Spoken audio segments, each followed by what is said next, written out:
In this section, we are going to learn about complex numbers and Demobras theorem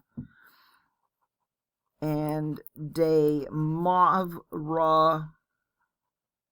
theorem. So M-O-I-V-R-E-S.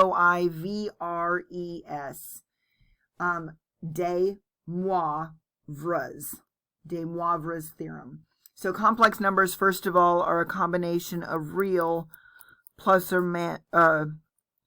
minus an imaginary number. So for instance, 3 minus 4i is a complex number.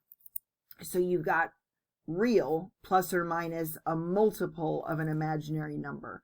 So the first thing that we want to do is look at what we have.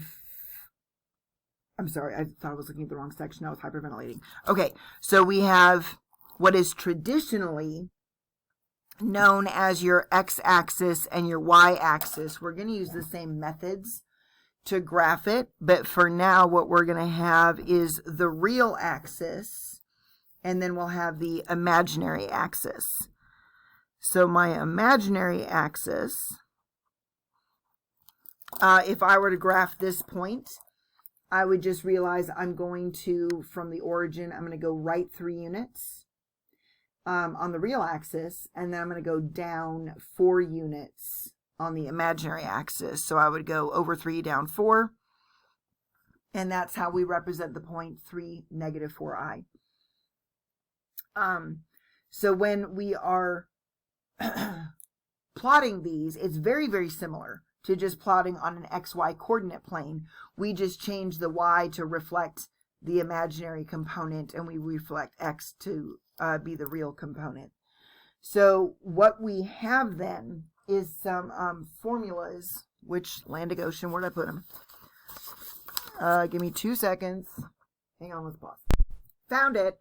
Okay, so we've got complex numbers and Demobras theorem.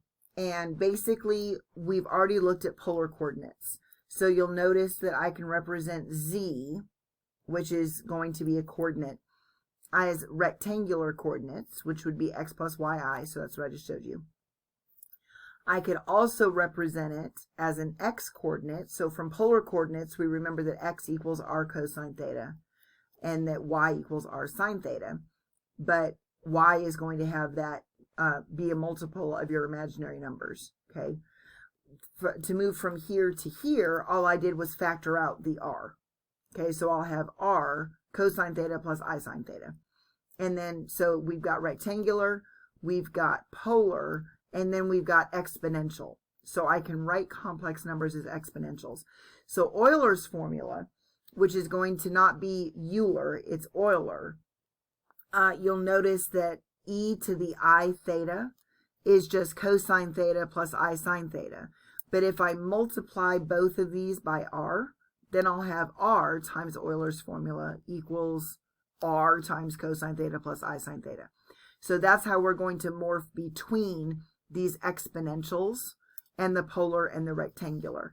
So another couple things to notice is if I want to multiply or divide complex numbers, it's going to make my life a whole lot easier if I go into exponentials.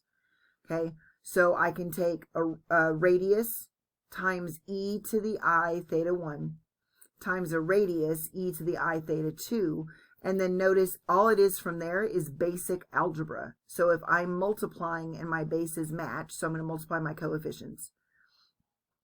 If my bases match, I add my exponents. So for instance, x to the 3rd times x to the 4th is x to the 7th. So if I have e to the I theta 1 times e to the I theta 2, I'm going to end up with e to the I theta 1 plus theta 2. And then again, division, we're going to again put them into exponential form, and then we'll just do the ratio of R1 to R2 and then subtract our exponents. So this just references that the exponential is going to be periodic. And so I can have r times e to the I times theta plus multiples of 2 pi.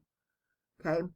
And then we're going to get into Demobras' theorem. So given a complex number, I can take powers on these things. So I can raise z to the 17th power if I want to. And then I'll have my radius to the 17th times e to the I to the 17th, or 17 times theta. Okay. And then go to complex roots. I typed this up really fast. So your notes are actually fixed in Canvas, but I forgot the I right here. So if I want to take a root and I'm taking a square root or larger and it's an integer root. So I'm not going to take like a 17/3 root. Okay. It's an integer. Then what I'm going to find is I'm going to take the nth root of my radius times e to the 1 over the root I'm taking. So remember that that's a reflection of how to work with exponents and rational exponents, with radicals and rational exponents. So if I have x to the 1/3 power, it's the same thing as a cubed root. So e to the 1/3 power. And then I'll have theta plus 2k pi. K is going to be an integer, and we'll get to that later. And again, I forgot the I on this page, but it's fixed in your notes on Canvas. So going in here and messing with this stuff, ignore all that, okay? We're just going to practice a few. And then we will have, I would like to plot this number, which is 11 plus 11i. And I want to plot that in the complex plane. And then I want to change it into polar notation and then an exponential notation. So you'll find out that what we do is a lot is we take rectangular and we go to polar and then we go to exponential and then we go backwards. I can go from exponential, polar, rectangular. All right, so what we want to do is go from rectangular to polar to exponential, or from exponential to polar to rectangular, and we're going to find a little trick later on. But for right now, what I would like to do is plot this point, which is in rectangular, and then I'm going to change it to polar, which means I need to know what my radius is, and I need to know what my theta is, what is my angle, and then change it to exponential, which means I still just need to know my radius and my angle. So first of all, we're going to plot it. So I've got a positive 11 on the real axis and a positive 11 on the imaginary axis. And notice I suddenly can find my radius. Okay, so if I look at this, I've got 11 by 11, and using Pythagorean theorem, I can find out that I've got 242, which is 2 times 121, is r squared. Take a square root, and I'll find out I've got 11 root 2 is r. So that's one little trick if you haven't caught on yet. If you have an isosceles right triangle, notice that your side, I ripped off all my nails. All right, notice that your sides all match, and then your hypotenuse is just going to be the side times root 2. Okay, and that just is a little trick that if you haven't got onto it yet, it's kind of nice to have. That only works for isosceles right triangles. So don't do it for every isosceles triangle. Okay, so what information do I have? In order to go to polar, I need to have r times cosine theta. Let me show you again. So I'll have r cosine theta plus I sine theta. So r cosine theta plus I sine theta. So what I need then is what angle makes this true. So what we want to do first is determine if this is a benchmark ratio resulting in a benchmark angle. So I'm in quadrant 1. So I'm going to grab either sine, which is opposite over hypotenuse, or adjacent, or sorry, cosine, which is adjacent over hypotenuse. It doesn't matter. So I've got sine theta is 11 over 11 root 2, which makes 1 over root 2. And when I rationalize, I get root 2 over 2. So where does sine have a ratio of root 2 over 2? In quadrant 1. That happens at pi over 4. Okay, so at pi over 4, I now know my radius, and I now know my theta. So my radius is 11 root 2 times the cosine of pi over 4 times I times the sine of pi over 4 and leave it like that, okay? Because if you change this to root 2 over 2, then you're going to end up right back here. Okay, so leave it in polar form. Do not make these into ratios. Even though they're known ratios, don't do it. Okay, because you'll end up right back into rectangular. So now I know my rectangular, I know my polar. Can I do my exponential? Yes, I can. So looking at my exponential using Euler's formula, I've got r times e to the I theta. So notice I have that right here. That's in polar form. So rip on back over here. And I know that Euler's formula will tell me the radius times e times I raised to the I. My heavens, my mouth. 11 root 2 times e raised to the I times your theta. So I pi over 4. And so I have successfully gone from rectangular, plot it, find polar, find exponential. So let's do a couple more. We have 11 root 3 minus 11i. So in rectangular form, I've got 11 root 3 minus 11i. So I'm going to plot it first. I'm in rectangular. I want to go to polar, and then I want to go to exponential. So my positive real is at 11 root 3, and my negative imaginary is at negative 11. So I'm in quadrant 4. And knowing that, I can use Pythagorean theorem to find out the length of my radius. So I have 11 root 3 squared plus negative 11 squared is r squared. Okay. And then 11 times 11 is 121 times 3 plus 121 is r squared. So 121 times 3 plus another 121 is 121 times 4. And so I get 44. And then taking a square root of both sides, I find out that my radius is 22. Okay, so next thing is I know radius. Now I got to find out if I'm dealing with a benchmark ratio.